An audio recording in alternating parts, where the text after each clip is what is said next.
मुंबई की वो रात आम रातों जैसी नहीं थी। आसमान का सीना चीरकर बरसती बारिश ने शहर के शोर को दबा दिया था। सड़कें पानी में डूबी थीं, ट्रैफिक थम चुका था। लेकिन शहर के पॉश बिजनेस डिस्ट्रिक्ट में बनी कांच की उस गगनचुंबी इमारत की 15वीं मंजिल पर वीटेक सॉल्यूशंस के ऑफिस में अभी भी जिंदगी की एक धड़कन बाकी थी। पूरा फ्लोर खाली था। सैकड़ों वर्क स्टेशंस वीरान पड़े थे। कंप्यूटर स्क्रीन काली थी। सिर्फ एक कोने में, जहां सीनियर मैनेजमेंट के केबिन थे, रोशनी जल रही थी। ये रोशनी दो लोगों के बीच के उस तनाव को उजागर कर रही थी जो बाहर चल रहे तूफान से कहीं ज्यादा खतरनाक था। विवान मल्होत्रा, कंपनी का सबसे कम उम्र का सीनियर मैनेजर। वह अपने आलीशान केबिन में अपनी लेदर चेयर पर बैठा था। उसकी नजरें लैपटॉप की स्क्रीन पर जमी थीं, लेकिन उसका दिमाग कहीं और था। वह अपनी 3 पीस सूट की जैकेट उतार चुका था। टाई की नॉट ढीली थी और शर्ट की आस्तीनें ऊपर मुड़ी हुई थीं, जो उसकी मजबूत कलाइयों और बाहों की नसों को दिखा रही थीं। वह काम कर रहा था या काम करने का नाटक कर रहा था, यह कहना मुश्किल था। उसकी असल परेशानी कांच की उस पारदर्शी दीवार के दूसरी तरफ थी। वहां शनाया बैठी थी। शनाया, जिसकी खूबसूरती ऑफिस के हर मर्द का ध्यान खींचती थी, लेकिन जिसकी जुबान की तेजी सबको दूर भी रखती थी। वह आज कुछ ज्यादा ही हसीन लग रही थी। शायद उसे पता था कि आज रात उन्हें अकेले काम करना है। उसने एक डीप ब्लू रंग की फॉर्मल शर्ट पहनी थी, जिसके ऊपर के दो बटन अनजाने में या जानबूझकर खुले थे, और एक ब्लैक पेंसिल स्कर्ट जो उसके कर्व्स को बखूबी उभार रही थी। दोनों के बीच पिछले 6 महीनों से एक अजीब सा शीत युद्ध, कोल्ड वॉर, चल रहा था। विवान उसे हर छोटी बात पर टोकता, उसकी फाइलों में कमियां निकालता, और शनाया, वह बिना डरे उसकी आंखों में आंखें डालकर जवाब देती। पूरी कंपनी को लगता था कि वे एक दूसरे को नापसंद करते हैं, लेकिन सच कुछ और था। वो नफरत नहीं थी, वो एक ऐसी तीव्र अनकही यौन कुंठा, सेक्सुअल फ्रस्ट्रेशन थी जो प्रोफेशनल बाउंड्रीज की वजह से बाहर नहीं आ पा रही थी। वे एक दूसरे को चाहते थे, और इसी चाहत ने उनके बीच एक दीवार खड़ी कर दी थी। विवान के लैपटॉप बंद करने की तेज आवाज। विवान ने झुंझलाकर लैपटॉप बंद किया। उसने अपनी घड़ी देखी। रात के 11 बजने वाले थे। कल सुबह की सबसे बड़ी क्लाइंट प्रेजेंटेशन का डेटा अब तक फाइनल नहीं हुआ था, और इसकी जिम्मेदारी शनाया पर थी। उसने इंटरकॉम का बटन दबाया। उसकी आवाज में थकान और गुस्सा दोनों था। विवान, इंटरकॉम पर। शनाया, मेरे केबिन में आओ, अभी। और वो प्रोजेक्ट फिनिक्स वाली फाइल लेकर आना। उसने बटन छोड़ा और कांच के पार देखा। शनाया ने इंटरकॉम की आवाज सुनकर अपना सिर उठाया। उसकी आंखों में एक पल के लिए थकान दिखी, फिर वही पुरानी चुनौती भरी चमक लौट आई।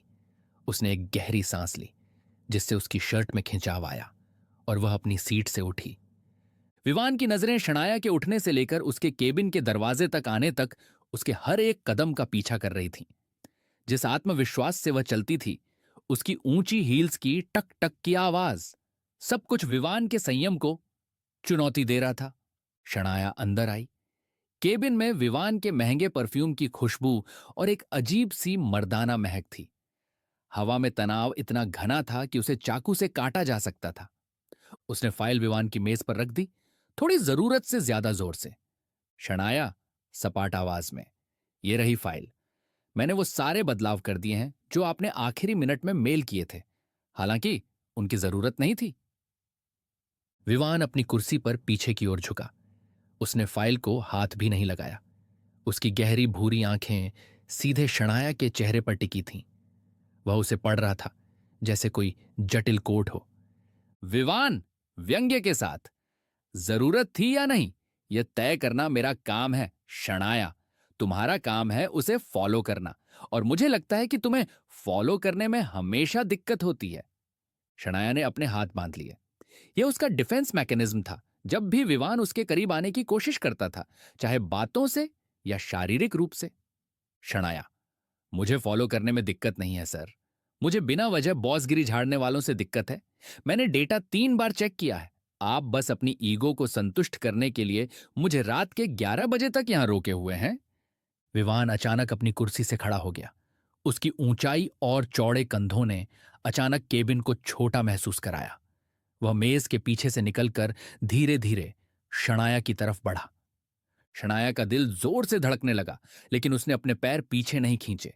वह अपनी जगह पर जमी रही। विवान उसके बहुत करीब आकर रुक गया, इतना करीब कि शनाया को उसकी हल्की दाढ़ी के नीचे की त्वचा की गर्मी महसूस हो रही थी।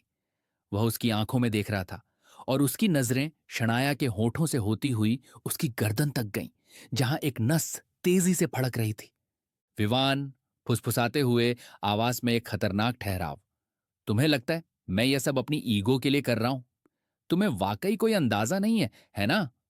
शनाया अपनी आवाज को स्थिर रखने की कोशिश करते हुए, किस बात का अंदाजा?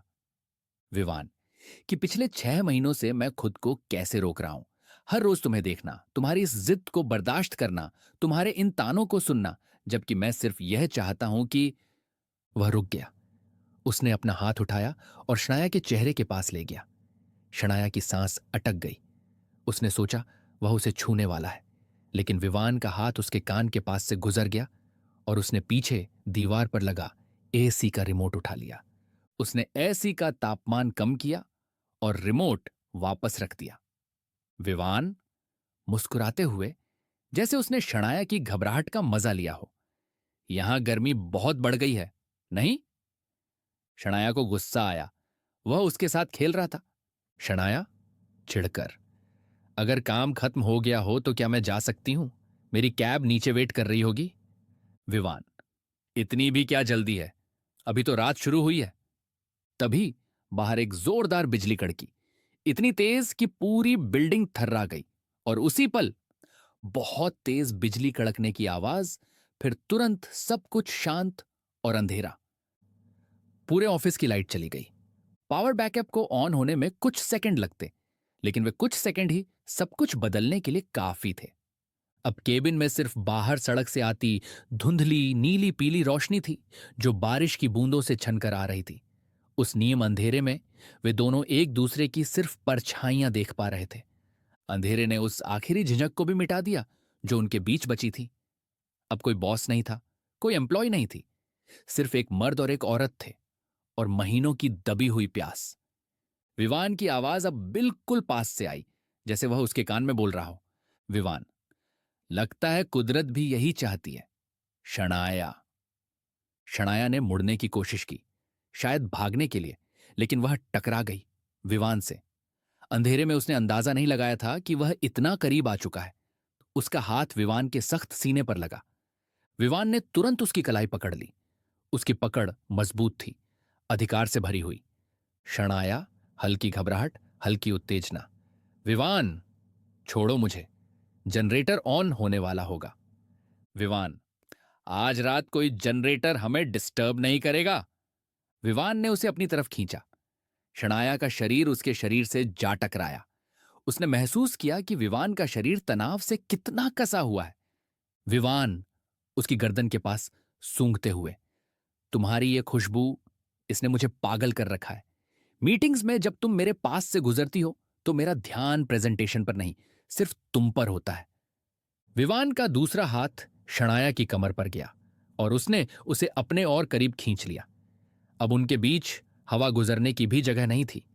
शनाया के हाथ, जो अब तक विवान को दूर धकेलने की कोशिश कर रहे थे, अब धीरे धीरे उसके कंधों पर टिक गए।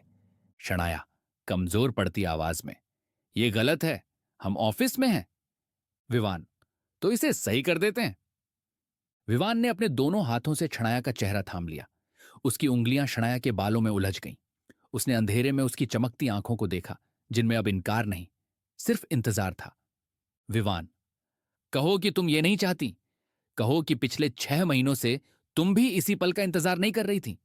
मेरी आंखों में देखकर झूठ बोलो। शनाया। शनाया कुछ नहीं बोल पाई।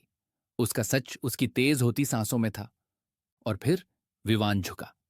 यह कोई कोमल फिल्मी किस नहीं था, यह एक तूफान था।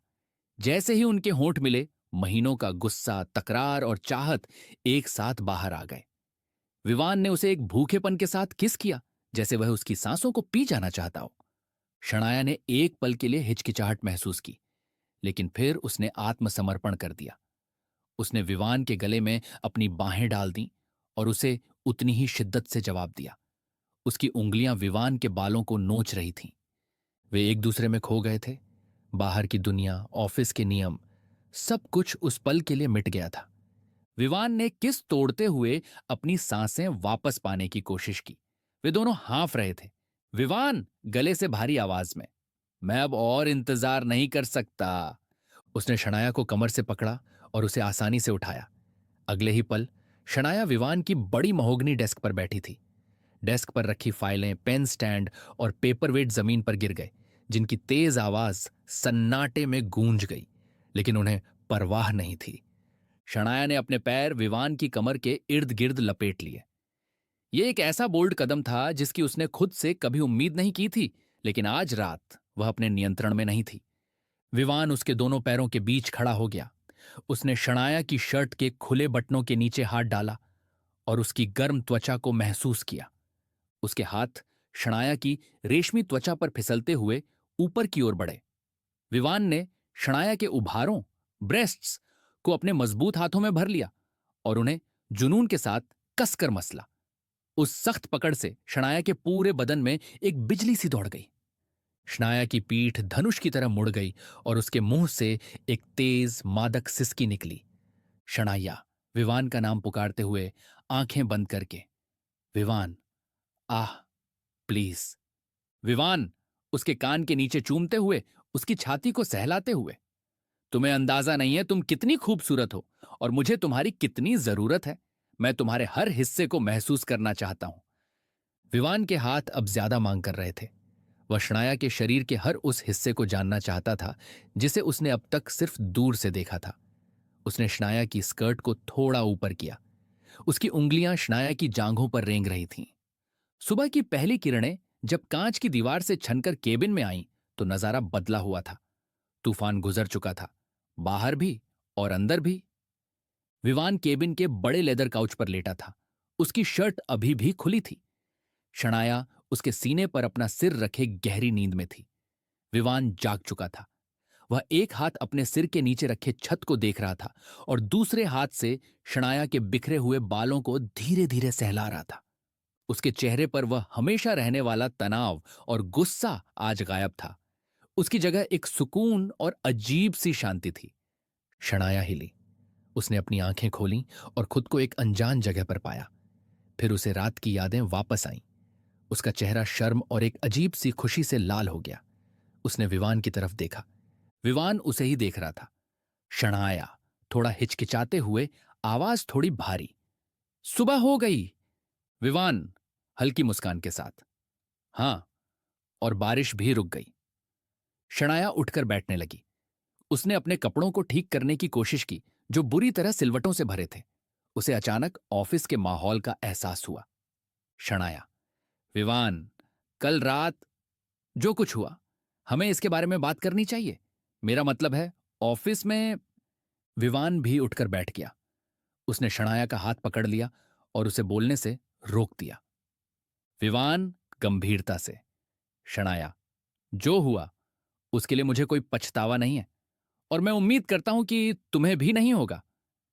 शनाया ने उसकी आंखों में देखा। वहां अब बॉस वाला रौब नहीं था, बल्कि एक प्रेमी की ईमानदारी थी। शनाया, धीरे से, नहीं, मुझे कोई पछतावा नहीं है। विवान, तो फिर अब हमें बस ये तय करना है कि यहां से आगे कैसे बढ़ना है, क्योंकि एक बात तो तय है, मैं तुम्हें वापस उस सिर्फ एम्प्लॉय वाले जोन में जाने नहीं दूंगा। शनाया मुस्कुरा दी, एक असली खुलकर आई मुस्कान। शनाया, और वो प्रेजेंटेशन, क्लाइंट्स 10 बजे आने वाले हैं। विवान हंस पड़ा। वह उठा और अपनी मेज की तरफ गया जहां जमीन पर फाइलें बिखरी पड़ी थीं। उसने प्रोजेक्ट फिनिक्स की फाइल उठाई। विवान, ये प्रेजेंटेशन तो वैसे भी परफेक्ट थी, बस मैं तुम्हें परेशान करने के बहाने ढूंढ रहा था। चलो अब जल्दी से तैयार हो जाओ। हमारे पास दुनिया का सामना करने से पहले कॉफी पीने के लिए 1 घंटा है। शनाया ने खिड़की से बाहर देखा। मुंबई शहर जाग रहा था। सड़कें धुल चुकी थीं और धूप खिली थी। ये एक नई सुबह थी, एक नई शुरुआत। कुछ कहानियां ऑफिस की फाइलों में दफन हो जाती हैं और कुछ कहानियां बंद दरवाजों के पीछे अंधेरे में शुरू होती हैं ताकि रोशनी में जी सकें। विवान और शनाया की असली कहानी तो बस अब शुरू हुई थी। ऑफिस की उस तूफानी रात के बाद विवान और शनाया के बीच सब कुछ बदल गया था। वो अब सिर्फ बॉस और एम्प्लॉय नहीं थे, वो प्रेमी बन चुके थे। लेकिन दुनिया के सामने उन्हें अभी भी प्रोफेशनल रहना पड़ता था। एक महीने बाद कंपनी को फ्रांस पेरिस में एक बहुत बड़ी इंटरनेशनल डील मिली। विवान ने यह सुनिश्चित किया कि उसके साथ शनाया ही जाए। पेरिस, प्यार का शहर। वहां की हवाओं में ही एक नशा था। मीटिंग बेहद सफल रही थी और अब वो अपने आलीशान होटल स्वीट में थे। स्वीट की बालकनी से चमकता हुआ आईफिल टावर साफ दिख रहा था। शनाया बालकनी में खड़ी थी। उसने एक बेहद खूबसूरत लाल रंग का सिल्क गाउन पहना था, जो उसके बदन पर किसी दूसरी त्वचा की तरह चिपका हुआ था। हवा में ठंड थी, पर शनाया के अंदर एक अलग ही गर्मी थी। विवान पीछे से आया। उसने शैंपेन के ग्लास साइड में रखे और शनाया की कमर को पीछे से अपने मजबूत हाथों में जकड़ लिया। विवान, शनाया के कान के पास गर्म सांस छोड़ते हुए, पेरिस बहुत खूबसूरत है, पर तुम्हारे आगे ये नजारा भी कुछ नहीं। शनाया ने पीछे मुड़कर विवान की आंखों में देखा। शनाया, तो मिस्टर मल्होत्रा, क्या मीटिंग खत्म होने के बाद भी हम बॉस और सेक्रेटरी हैं? विवान हल्की मुस्कान के साथ, इस कमरे में मैं सिर्फ एक मर्द हूं जो अपनी औरत को चाहता है। विवान ने शनाया को अपनी तरफ खींचा और बिना वक्त बर्बाद किए उसके होठों को अपने कब्जे में ले लिया। यह किस मुंबई वाली रात से भी ज्यादा गहरा और जुनूनी था। इसमें हक था, एक पागलपन था। विवान के हाथ शनाया की नंगी पीठ, बेयर बैक पर फिसलते हुए नीचे गए।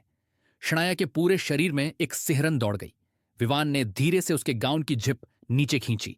लाल रेशमी कपड़ा उसके जिस्म से फिसलता हुआ जमीन पर गिर गया। अब शनाया सिर्फ अपनी लिंगरी में थी।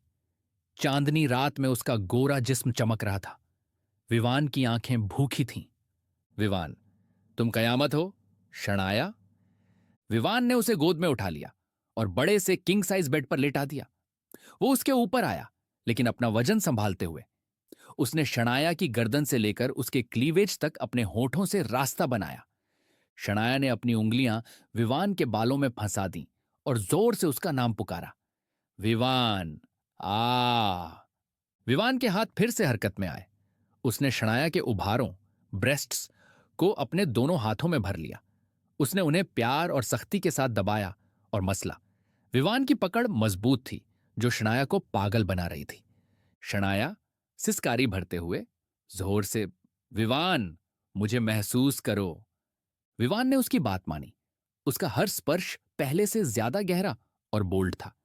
उसने झुककर शनाया के सीने को चूमा, जिससे शनाया की कमर हवा में उठ गई। उस रात पेरिस के उस होटल रूम में उन्होंने एक दूसरे को पूरी तरह से अपना बना लिया। वहां कोई रोक टोक नहीं थी, कोई डर नहीं था। बस वो दोनों थे और उनका बेइंतहा प्यार। हर स्पर्श, हर किस एक वादा था कि वो अब कभी अलग नहीं होंगे। अगली सुबह शनाया बेड पर चादर में लिपटी हुई थी और विवान कॉफी लेकर बालकनी में खड़ा था। शनाया उठी, चादर को अपने चारों तरफ लपेटा और विवान के पास गई। उसने अपना सर विवान के कंधे पर रखा। शनाया, कल हमें वापस इंडिया जाना है, फिर वही छुप छुप कर मिलना, वही ऑफिस का ड्रामा। क्या हम यही करते रहेंगे? विवान ने कॉफी का मग नीचे रखा और शनाया की तरफ मुड़ा। उसने शनाया का चेहरा अपने हाथों में लिया। विवान गंभीरता से, नहीं शनाया, अब और नहीं। शनाया हैरान रह गई। मतलब? विवान ने अपनी जेब से एक छोटी सी मखमली डिब्बी, वेलवेट बॉक्स निकाली। शनाया की सांसें अटक गईं। उसने डिब्बी खोली, जिसमें एक खूबसूरत डायमंड रिंग चमक रही थी। विवान, मैं पूरी जिंदगी चोरी छिपे प्यार नहीं करना चाहता। मैं चाहता हूं कि जब मैं सुबह उठूं तो तुम मेरे पास हो। मैं चाहता हूं कि दुनिया जाने कि तुम मेरी हो। शनाया, क्या तुम मुझसे शादी करोगी? शनाया की आंखों में खुशी के आंसू आ गए। उसने हां में सर हिलाया। शनाया, हां विवान, हजारों बार हां। विवान ने उसे अंगूठी पहनाई और उसे अपनी बाहों में उठा लिया। एफिल टॉवर के सामने उन्होंने अपने प्यार पर हमेशा के लिए मुहर लगा दी। तो दोस्तों, ये थी विवान और शनाया की कहानी। ऑफिस के बंद दरवाजे, जहां एक तूफानी रात ने नफरत को प्यार में बदल दिया और एक प्रोफेशनल रिश्ता हमेशा के लिए एक अटूट बंधन बन गया। अक्सर हमें लगता है कि हम अपनी भावनाओं को कंट्रोल कर सकते हैं, लेकिन विवान और शनाया की ये दास्तां साबित करती हैं कि जब इश्क और जुनून हद से गुजर जाए तो कोई भी दीवार उसे रोक नहीं सकती। अब आप हमें कमेंट करके बताइए, क्या आपको ऑफिस रोमांस वाली कहानियां पसंद हैं? और अगली कहानी आप किस टॉपिक पर सुनना चाहेंगे? लव विथ हॉरर या फिर कोई गैंगस्टर लव स्टोरी? अपने सुझाव नीचे कमेंट बॉक्स में जरूर लिखें। अगर विवान और शनाया की इस केमिस्ट्री ने आपके दिल की धड़कनें बढ़ा दी हैं, तो वीडियो को लाइक करना बिल्कुल ना भूलें। अपने दोस्तों के साथ शेयर करें और ऐसी ही और भी बोल्ड, रोमांटिक और सस्पेंस से भरी कहानियों के लिए आपके अपने चैनल प्राइम टाइम स्टोरी 2.0 को अभी सब्सक्राइब करें और घंटी का बटन दबा दें, ताकि हमारी अगली हॉट स्टोरी आप तक सबसे पहले पहुंचे। जल्द ही मिलते हैं एक नई और भी मसालेदार कहानी के साथ। तब तक के लिए सुनते रहिए और खोए रहिए